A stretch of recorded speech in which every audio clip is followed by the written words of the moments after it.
Okay, hopefully that just seeing those last three, how we discovered the electron and the proton, how we discovered the neutron and what its implication was in terms of nuclear energy and nuclear bombs. And the last one, where the electron is, were some videos that at least gave you some background. If you just watched a little bit of them and fast forwarded, that's fine, because here's where the rubber meets the road. When we discovered, first of all, Dalton, who said atoms are undividable, it really took Thomson to say, no, they're not. They're not. I mean, there's certain parts inside, plus parts and minus parts, and that became what's called the plum pudding model, that there's electrons and protons. Rutherford, as a matter of fact, when he was shooting at those foils, said, really, most of the mass is in the middle, and it's in a very small place in the middle, and the electrons then must be on the outside. Bohr said, well, I can figure out where they are in terms of distances to the nucleus. This is the simplest model we can kind of portray them in. As a matter of fact, the smallest circle has 2, the next circle has 8, the next circle out from that has 18, then 32, and he was able to determine those based on his model that was there. Finally, we said, you know, electrons just moving around a circle aren't quite sufficient to describe this. They must travel like waves do, like a wave in a string, that they have natural frequencies, and so they can vibrate in different shapes, and that's about what we're going to learn about here. That's the modern model from which we do. So let's go in and talk more detail. First, let's start with Bohr's model of how that was going to work. There was a descriptive property to say, hey, if I'm the electron one distance to the nucleus, we're going to give it a term called the energy level. Your distance to the nucleus, the principal quantum number, is what this is called, is how far you are from the nucleus. So don't think of it like a mathematical term. Just think of it like an address. I live in Dallas. You live in wherever. And so where you grew up, or San Diego, for instance, yeah.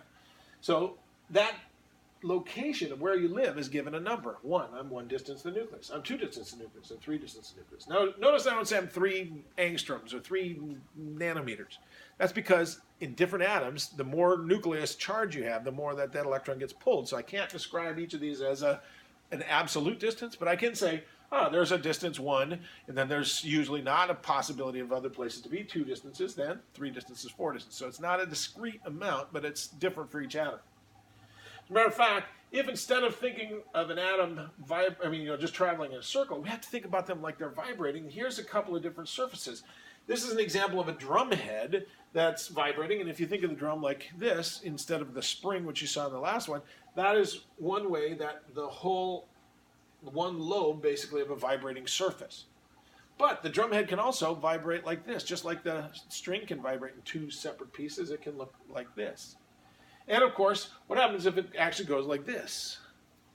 There's 4 different distinct lobes in there. So notice this, a vibrating head of a drum can go 1 lobe, 2 lobes, 4 lobes, whereas the spring or the slinky we saw can go 1 lobe, 2 lobes, like that, 3 lobes, 4 lobes, 5 lobes. So a string vibrates a little differently.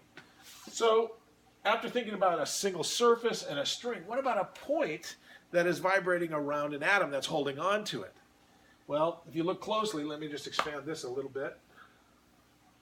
You see, there's 1 lobe where the electron is vibrating like 1 lobe. Here's what it looks like with 2 lobes on the x-axis, the y-axis, or the z-axis. Notice that also conveniently gets the other electrons away from each other, which was a problem in that previous model. If all the electrons are on one path, they hate each other. They would rather be in their own spaces. Well, this helps to isolate those electrons. And then what happens when you have not just 2 lobes, but 4 lobes? Here's what those shapes can be. They're like x's in the xy axis, in the xz axis. You can get different orientations for those as you see in the back. And then D gets to be quite complex, so I'm not going to go there. Okay, so let's bring this back down a little bit. So that is the current picture of what the atoms are. And those guys that I talked about came up with the math that describes those. And you're like, wow, I wouldn't have sat and figured those out. Well, you know what? I can at least explain it in a way that you can put it back into the address model in your head, okay? First, our current thinking, instead of just the distance to the nucleus, like this black one is all the electrons that are in a path around the atom. The gray are now these new paths, but they're 2 distances. This is the 2 levels, n equals 2 distances to the nucleus. But at 2 distances to the nucleus, there's 2 shapes that you can have. 1 distance to the nucleus, you can be in a sphere, 1 lobe. At 2 distances to the nucleus, you can be in 1 lobe, but bigger than that. Here's the 1s, there's the 2s, it's now bigger. And you can be in the kind that goes like this, where there's 2 lobes in there, or like this, along one of the axes. You can either be on the one that has 2 lobes along the x-axis, along the y-axis or along the z-axis. That is your second address or quantum number. The second address tells you what shape of the vibration that you're in. The third address piece is, am I on the x-axis, the y-axis, or the z-axis? That'll be your orientation. Which of those lobes are you on? If it's a sphere, you can only be oriented one way, because when you turn it, it looks like any other sphere. So there's only one orientation for the sphere. It's still a zero. They'll call, I mean, they give it numbers, and then it goes into an equation. Okay? But for a p orbital, that's what they're going to be called here in a second. They'll have three different ways to be oriented on the x, y, and the z-axis. D orbital, they can be between the axes, is in 5 different ways. We'll talk about that in a minute. The last address, so you've got how far you are from the nucleus, what's the shape of the vibrating particle. This one is what direction are you pointing on the x, y, or z axis. And this last one is if there are 2 electrons in there, if they're trying to travel in, you know, like this, and they have magnetic, because they're charged, they're going to interact with each other magnetically, okay, and electrically. So what they end up having is saying, you know, it's easier if one's spinning one direction and one's spinning the opposite direction. And you can't, literally, we don't know if this is what's happening physically, but we do say that they're acting as if they have opposite magnetic poles so that they keep, and you know, they can interact in a sort of an attractive method that keeps them in those paths. You know, some of them may be traveling like this, some are traveling like this, but they're still in that path and they have opposite spins. That would make the most sense in keeping them from interacting the most. So you've got an address system, just like I do at home. I'm 333 North Greenville, that's the street name, Dallas, Texas. Well, this one is just, I'm an electron, 2 distances from the nucleus. I have a figure 8 shape that goes like this when I'm vibrating around the atom. It's along the x-axis, and the last thing is I've got a positive spin or a negative spin.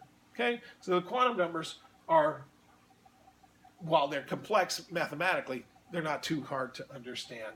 And usually they're given different symbols. If it's an S, or if it's one lobe, it's given the symbol S for a shape, sphere. If it's the figure 8 shape, it's given the symbol P.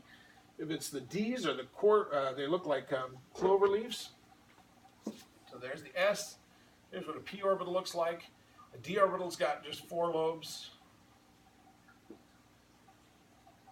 Okay, like that.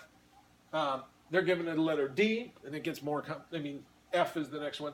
But when I write out the 4 quantum numbers for the address, this tells you how far you are. Here's the shape of the electron's path. Where the orbital is pointed between the x-y axis, or on the x-axis or y-axis if it's a p orbital, and there's the spin right there. Okay, so that's basically what we've got. Come on. There we go. When we see a quantum number is going to be defined by 4 numbers. Those numbers are the address system, okay? So that's what you've got. What we're going to learn is you're going to draw a few of these right now in the word exercise.